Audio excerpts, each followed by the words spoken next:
The wrath of Peleus' son, the direful spring of all the Grecian woes, O goddess, sing. That wrath which hurled to Pluto's gloomy reign the souls of mighty chiefs untimely slain, whose limbs, unburied on the naked shore, devouring dogs and hungry vultures tore. Since great Achilles and Atrides strove, such was the sovereign doom, and such the will of Jove.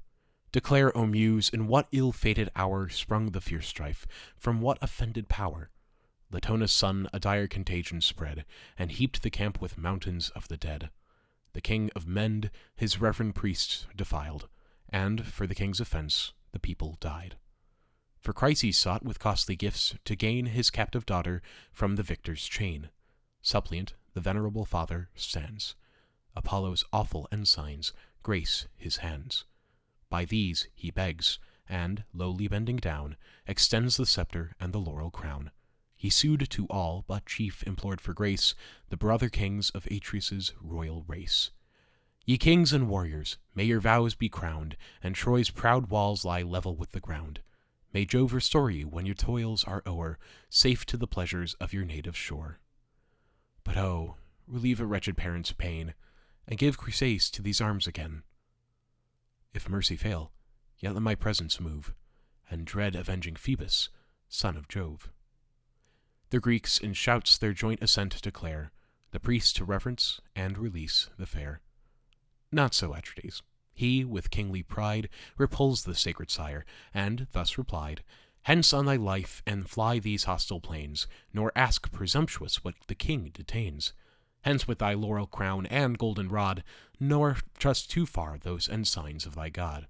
Mine is thy daughter, priest, and shall remain, and prayers and tears and bribes shall plead in vain, till time shall rifle every useful grace, and age dismiss her from my cold embrace, in daily labors of the loom employed, or doomed to deck the bed she once enjoyed.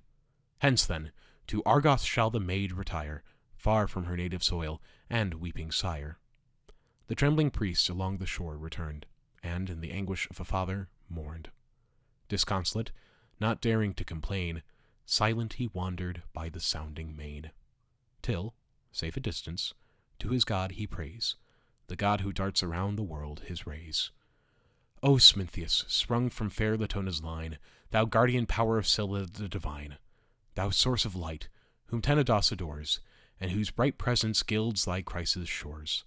If e'er with wreaths I hung thy sacred fane, or fed the flames with fat of oxen slain, God of the silver bow, thy shafts employ, avenge thy servant, and the Greeks destroy.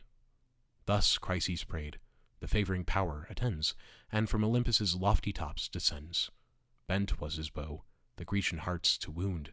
Fierce as he moved, his silver shafts resound.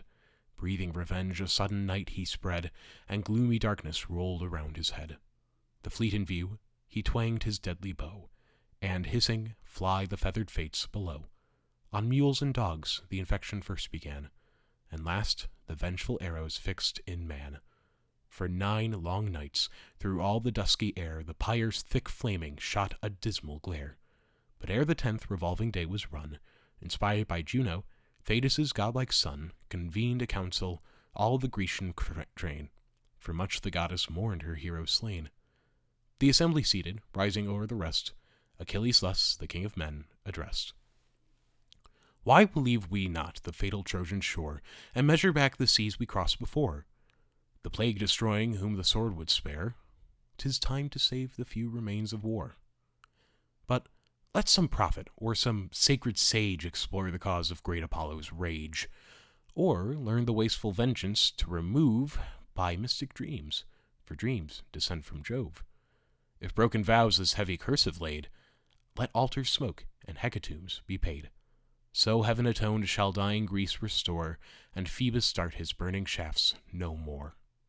He said and sat, when Calchas thus replied, Calchas the wise, the Grecian priest and guide, that sacred seer whose comprehensive view the past, the present, and the future knew. Uprising slow, the venerable sage thus spoke the prudence and the fears of age. Beloved of Jove, Achilles, wouldst thou know why angry Phoebus bends his fatal bow? First give thy faith, and plight a prince's word of sure protection by the power and sword. For I must speak what wisdom would conceal, and truths invidious to the great reveal.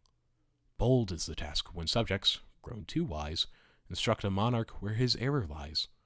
For though we deem the short-lived fury past, 'tis sure the mighty revenge at last. To whom Pelides, from thy inmost soul speak to what thou knowest, and speak without control.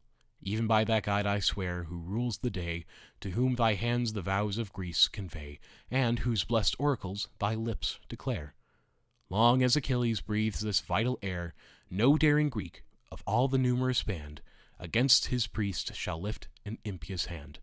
Not even the chief by whom our hosts are led, the King of Kings, shall touch that sacred head. Encouraged thus, the blameless man replies, nor vows unpaid, nor slighted sacrifice, but he, our chief, provoked the raging pest, Apollo's vengeance for his injured priest. Nor will the gods' awakened fury cease, but plagues shall spread and funeral fires increase, till the great king, without a ransom paid, to her own Chrysa send the black-eyed maid. Perhaps, with added sacrifice and prayer, the priest may pardon, and the god may spare. The prophet spoke, when, with a gloomy frown, the monarch started from his shining throne. Black choler filled his breast that boiled with ire, and from his eyeballs flashed the living fire. Augur accursed, denouncing mischief still, prophet of plagues, forever boding ill. Still must that tongue some wounding message bring, and still thy priestly pride provoke thy king? For this are Phoebus's oracles explored, to teach the Greeks to murmur at their lord?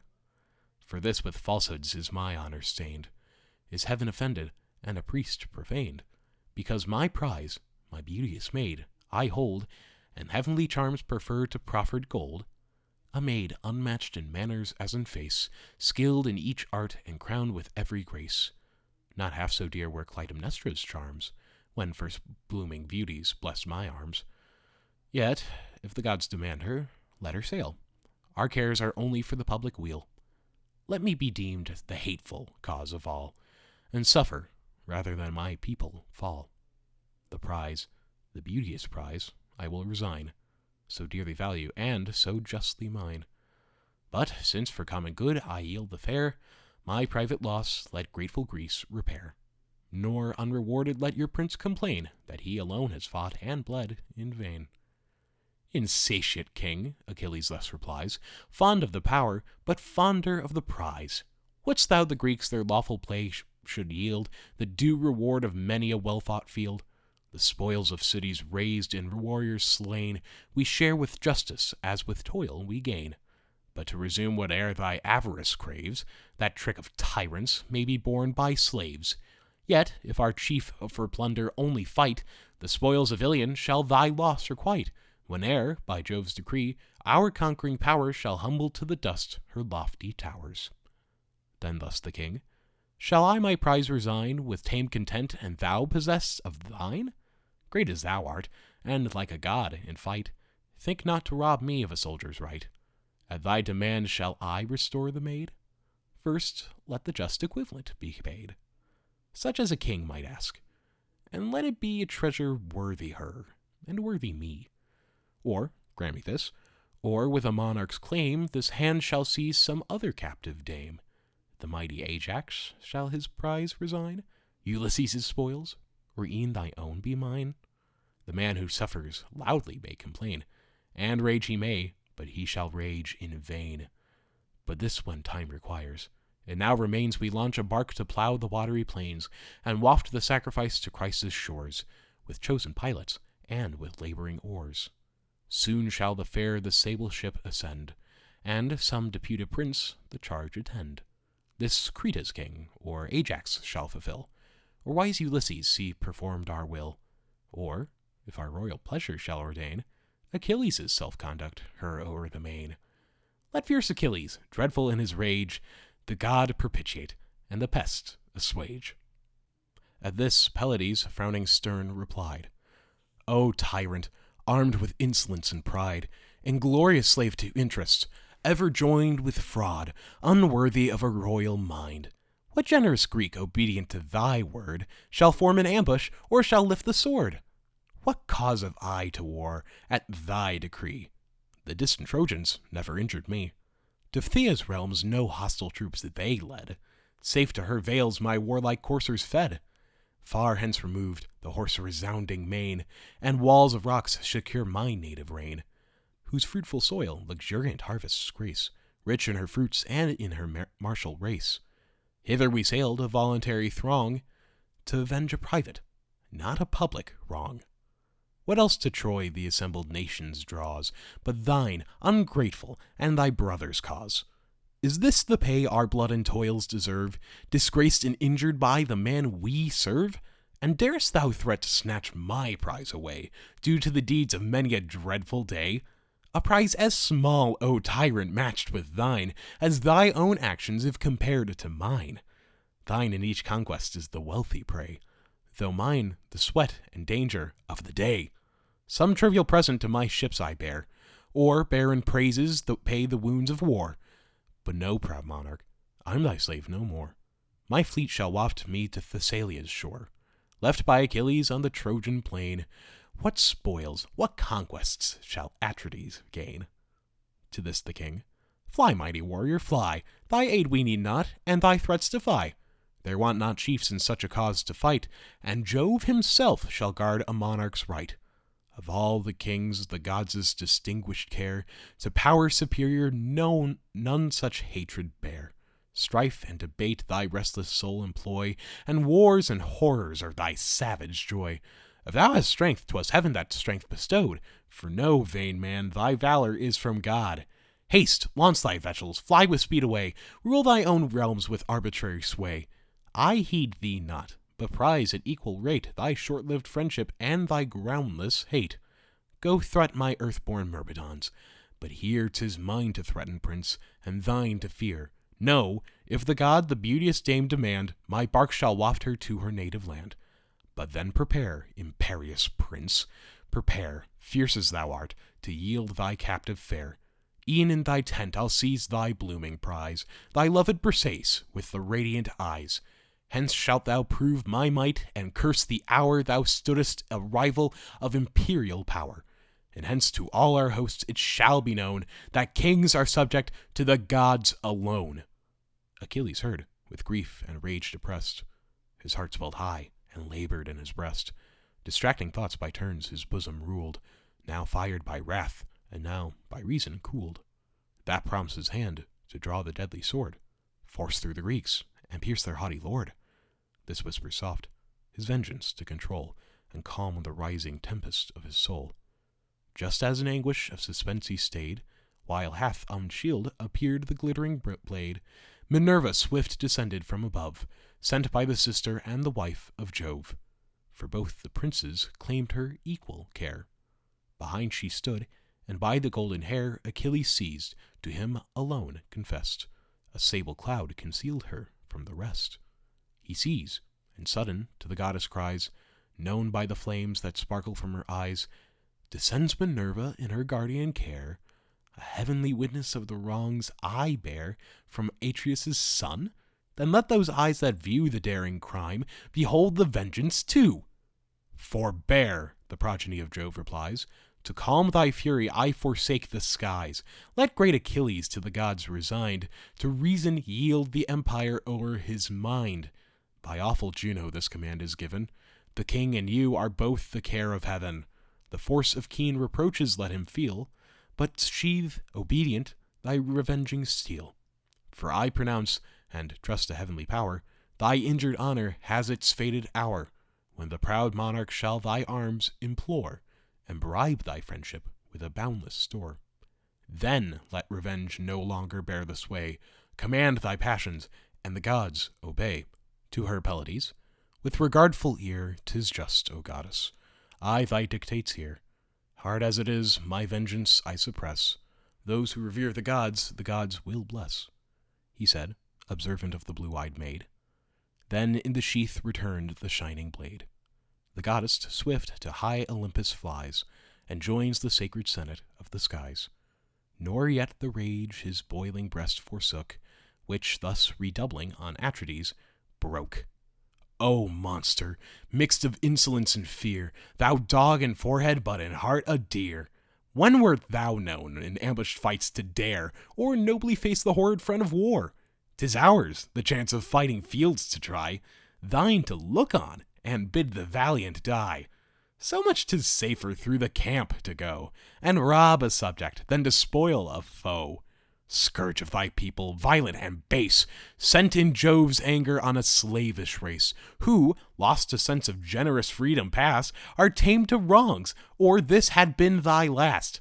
Now by sacred scepter, hear me swear, which nevermore shall leaves or blossoms bear, which, severed from the trunks, as I from thee, on the bare mountains left its parent tree. This scepter, formed by tempered steel to prove an ensign of the delegates of Jove, from whom the power of laws and justice springs, tremendous oath, inviolate to kings. By this I swear, when bleeding Greece again shall call Achilles, she shall call in vain. When, flushed with slaughter, Hector comes to spread the purple sword with mountains of the dead, then shalt thou mourn the affront thy madness gave, forced to deplore, when impotent to save. Then rage in bitterness of soul, to know this act has made the bravest Greek thy foe. He spoke, and furious hurled against the ground his scepter starred with golden studs around. Then sternly silent sat. With like disdain, the raging king returned his frowns again. To calm their passion with the words of age, slow from his seat arose the Pylian sage. Experienced Nestor, in persuasion skilled, words sweet as honey from his lips distilled. 2 generations now had passed away, wise by his rules and happy by his sway. 2 ages o'er his native realm he reigned, and now the example of the 3rd remained. All viewed with awe the venerable man, who thus, with mild benevolence, began.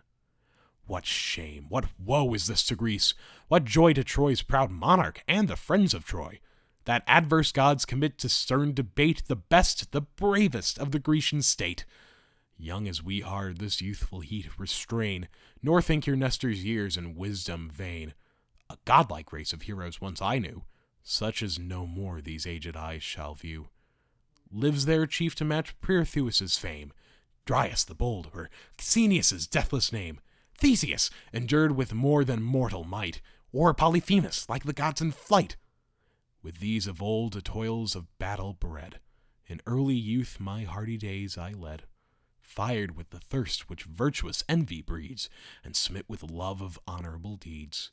Strongest of men, they pierced the mountain boar, ranged the wild deserts red with monsters' gore, and from their hills the shaggy centaurs tore.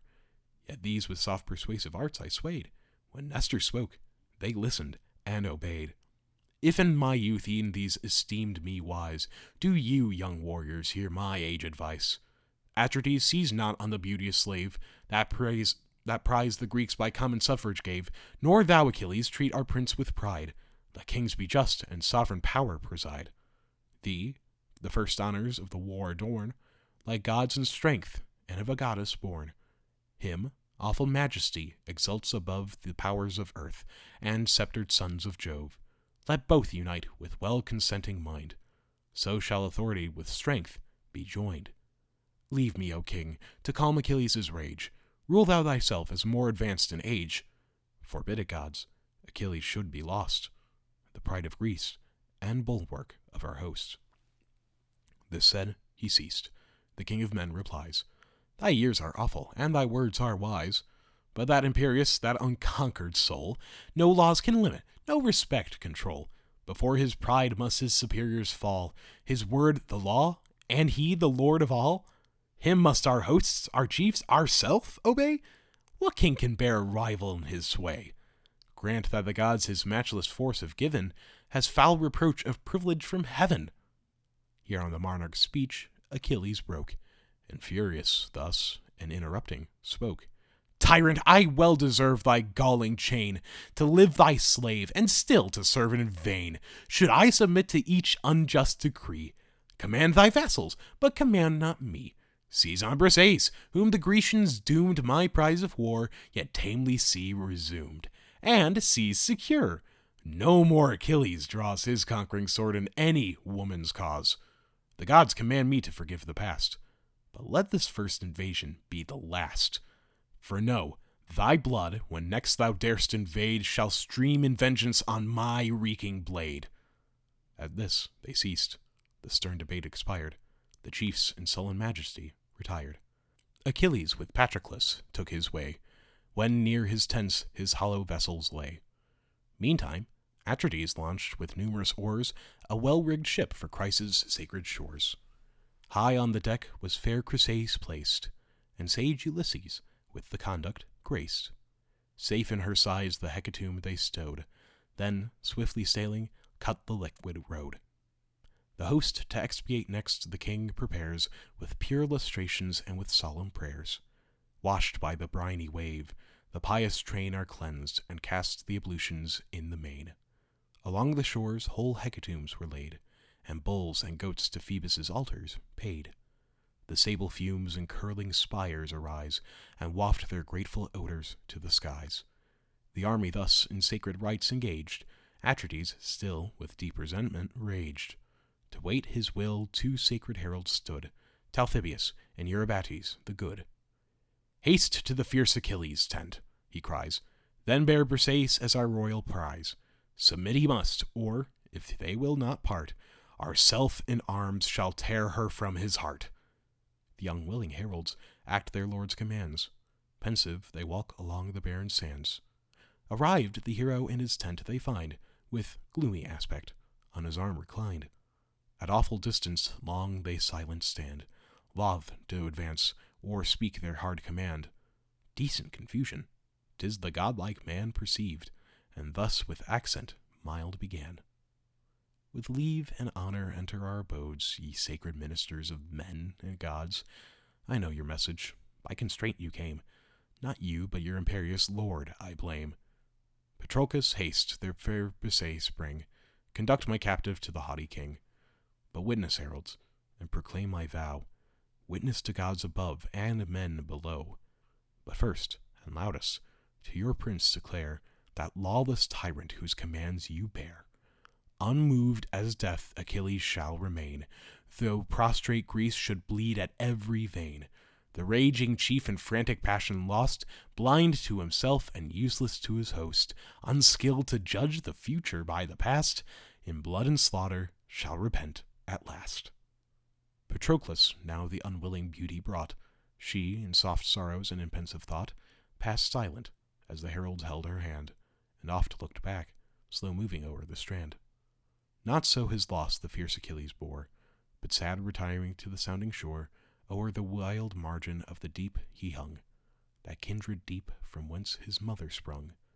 There, bathed in tears of anger and disdain, thus aloud lamented to the stormy main, O parent goddess, since in early bloom thy son must fall by too severe a doom, sure to so short a race of glory born, great Jove in justice should this span adorn. Honor and fame at least the thunderer owed, and ill he pays the promise of a god, if yon proud monarch thus thy son defies, obscures my glories, and resumes my prize. Far in the deep recesses of the main, where aged ocean holds his watery reign, the goddess mother heard the waves divide, and like a mist she rose above the tide, beheld him mourning on the naked shores, and thus the sorrows of his soul explores. Why grieves my son? Thy anguish let me share. Reveal the cause, and trust a parent's care. He, deeply sighing, said, To tell my woe is but to mention what too well you know. From Thebe, sacred to Apollo's name, at Eetion's realm, our conquering army came, with treasure loaded and triumphant spoils, whose just division crowned the soldiers' toils. But bright Chryseis, heavenly prize, was led by votes elected to the general's bed. The priest of Phoebus sought by gifts to gain his beauteous daughter from the victor's chain. The fleet he reached, and, lowly bending down, held forth the scepter and the laurel crown, entreating all, but chief implored for grace, the brother kings of Atreus' royal race. The generous Greeks their joint consent declare, the priest to reverence and release the fair. Not so Atrides. He with wanton pride the sire insulted, and his gifts denied. The insulted sire, his god's peculiar care, to Phoebus prayed, and Phoebus heard the prayer. A dreadful plague ensues. The avenging darts incessant fly, and pierce the Grecian hearts. A prophet then, inspired by heaven, arose, and points the crime, and thence derives the woes. Myself the first the assembled chiefs inclined to avert the vengeance of the power divine. Then, rising in his wrath, the monarch stormed. Incensed he threatened, and his threats performed. The fair Chryseis to her sire was sent, with offered gifts to make the god relent. But now he sees Briseis' heavenly charms, and of my valor's prize defrauds my arms, defrauds the votes of all the Grecian train, and service, faith, and justice plead in vain. But goddess, thou thy suppliant son attend, to high Olympus' shining court ascend, urge all the ties to former service owed, and sue for vengeance to the thundering god. Oft hast thou triumphed in the glorious boast that thou stoodst forth of all the ethereal host, when bold rebellion shook the realms above, the undaunted guard of cloud-compelling Jove. When the bright partner of his awful reign, the warlike maid and monarch of the main, the traitor gods, by mad ambition driven, durst threat with chains the omnipotence of heaven. Then called by thee, the monster Titan came, whom gods Briareus men Aegeon name. Through wandering skies enormous stalked along, not he that shakes the solid earth so strong. With giant pride at Jove's high throne he stands, and brandished round him all his 100 hands. The affrighted gods confessed their awful lord. They dropped the fetters, trembled, and adored. This goddess, this to his remembrance call, embrace his knees, at his tribunal fall, conjure him far to drive the Grecian train, to hurl them headlong to their fleet and main, to heap the shores with copious death, and bring the Greeks to know the curse of such a king. Let Agamemnon lift his haughty head o'er all his wide dominion of the dead, and mourn in blood that ere he durst disgrace the boldest warrior of the Grecian race. Unhappy son, fair Thetis thus replies, while tears celestial trickle from her eyes. Why have I borne thee with a mother's throes, to fates averse, and nursed for future woes? So short a space the light of heaven to view, so short a space, and filled with sorrow too. O might a parent's careful wish prevail, far, far from Ilion should thy vessel sail, and thou, from campus remotes, the dangers shun, which now, alas, too nearly threats my son. Yet, what I can, to move thy suit I'll go to great Olympus crowned with fleecy snow. Meantime, secure within thy ships from far, behold the field, nor mingle in the war. The sire of gods, and all the ethereal train, on the warm limits of the farthest main, now mix with mortals, nor disdain to grace the feast of Ethiopia's blameless race. 12 days the powers indulge the genial rite, returning with the 12th revolving light. Then will I mount the brazen dome, and move the high tribunal of immortal Jove. The goddess spoke. The rolling waves unclose. Then down the deep she plunged, from whence she rose, and left him sorrowing on the lonely coast, in wild resentment for the fair he lost. In Chrysa's port now sage Ulysses rode. Beneath the deck the destined victims stowed. The sails they furled, they lashed the mast aside, and dropped their anchors, and the pinnacle tied. Next on the shore their hecatombs they land, Chryseis last, descending on the strand. Her, thus returning from the furrowed main, Ulysses led to Phoebus' sacred fane, where at his solemn altar, as the maid, he gave to Chryses. Thus the hero said, Hail, reverend priests, to Phoebus' awful dome a suppliant I from great Atrides come. Unransomed here, receive the spotless fair. Accept the hecatomb the Greeks prepare. And may thy God, who scatters darts around, atoned by sacrifice, desist to wound. At this, the sire embraced the maid again, so sadly lost, so lately sought in vain. Then near the altar of the darting king, disposed in rank their hecatomb they bring. With water purify their hands, and take the sacred offering of the salted cake. While thus the arms devoutly raised in air, and solemn voice the priest directs his prayer. God of the silver bow, thy ear incline, whose power encircles Scylla the divine, whose sacred eye thy Tenedos surveys, and gilds fair Chrysa with distinguished rays. If, fired to vengeance at thy priest's request, thy direful darts inflict the raging pest, once more attend, avert the wasteful foe, and smile propitious, and unbend thy bow. So Chryses prayed. Apollo heard his prayer, and now the Greeks their hecatomb prepare. Between their horns they salted barley threw, and with their heads to heaven the victims slew. The limbs they sever from the enclosing hide, the thighs, selected to the gods, divide. On these, in double calls involved with art, the choicest morsels lay from every part. The priest himself before his altar stands, and burns the offering with his holy hands, pours the black wine and sees the flame aspire. The youths with instruments surround the fire. The thighs thus sacrificed, and entrails dressed, the assistants part, transfix, and roast the rest. Then spread the tables, the repast prepare, each takes his seat, and each receives his share. When now the rage of hunger was repressed, with pure libations they conclude the feast. The youths with wine the copious goblets crowned, and, pleased, dispense the flowing bowls around. With hymns divine the joyous banquet ends, the paeans lengthened till the sun descends. The Greeks, restored, the grateful notes prolong. Apollo listens, and approves the song. 'Twas night. The chiefs beside their vessel lie, till rosy morn had purpled o'er the sky. Then launch, and hoist the mast. Indulgent gales, supplied by Phoebus, fill the swilling sails. The milk-white canvas, bellying as they blow, the parted ocean foams and roars below. Above the bounding billow swift they flew, till now the Grecian camp appeared in view. Far on the beach they haul their barks to land. The crooked heel divides the yellow sand. Then part, where stretched along the winding bay, the ships and tents in mingled prospect lay. But raging still, amidst his navy, sat the stern Achilles, steadfast in his hate. Nor mixed in combat, nor in council joined, but wasting cares lay heavy on his mind. In his black thoughts revenge and slaughter roll, and scenes of blood rise dreadful in his soul. 12 days were past, and now the dawning light the gods had summoned to the Olympian height. Jove, first descending from the watery bowers, leads the long order of ethereal powers. When like the morning mist in early day, rose from the flood the daughter of the sea, and to the seats divine her flight addressed. There, far apart and high above the rest, the Thunderer sat, where old Olympus shrouds his 100 heads in heaven and props the clouds. Suppliant the goddess stood. One hand she placed beneath his beard, and one his knees embraced.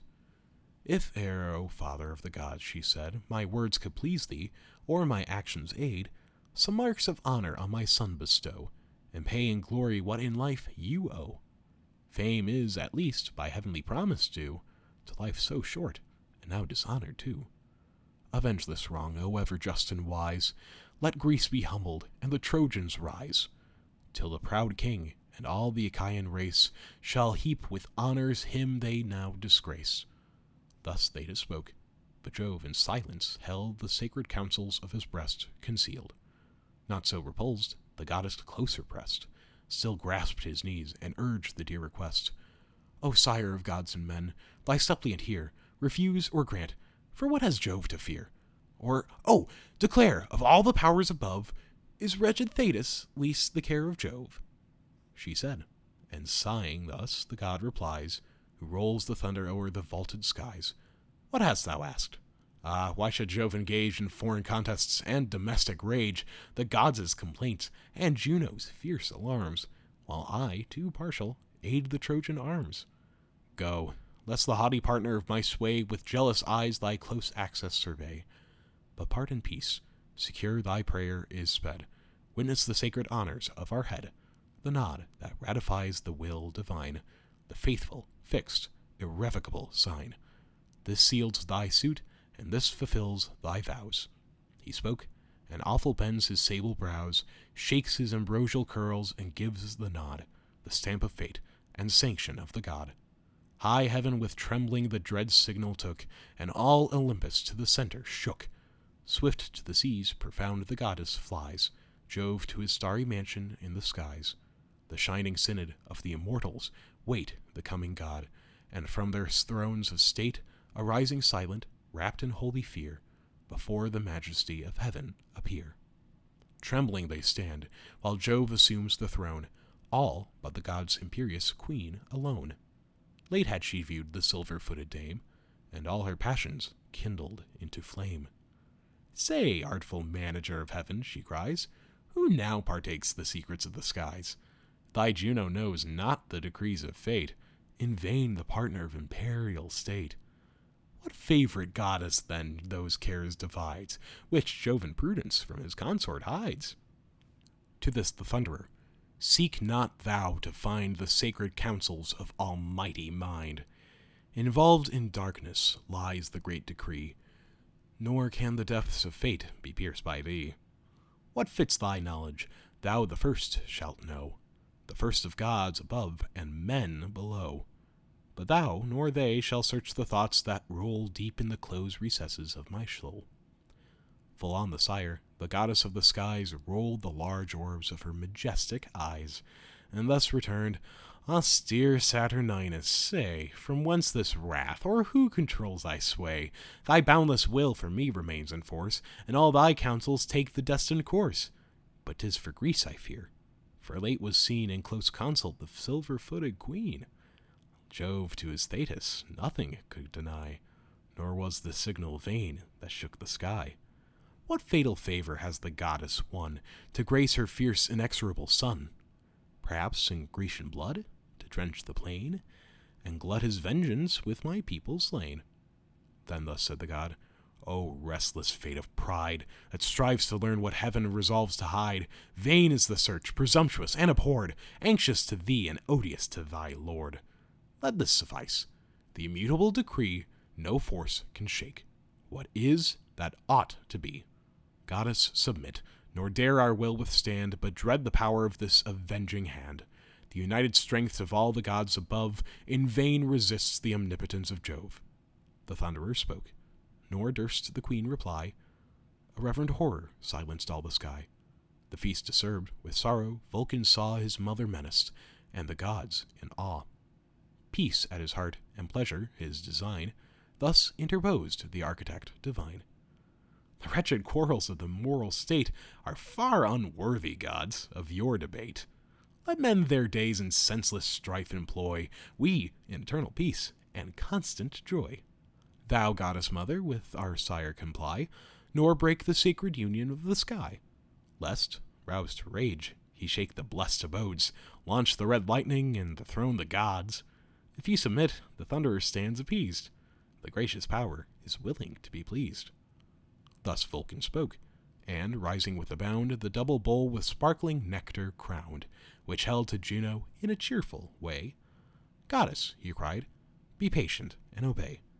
Dear as you are, if Jove his arm extend, I can but grieve, unable to defend. What god so daring in your aid to move, or lift his hand against the force of Jove? Once in your cause I felt his matchless might, hurled headlong downward from the ethereal height, tossed all the day in rapid circles round, nor till the sun descended touched the ground.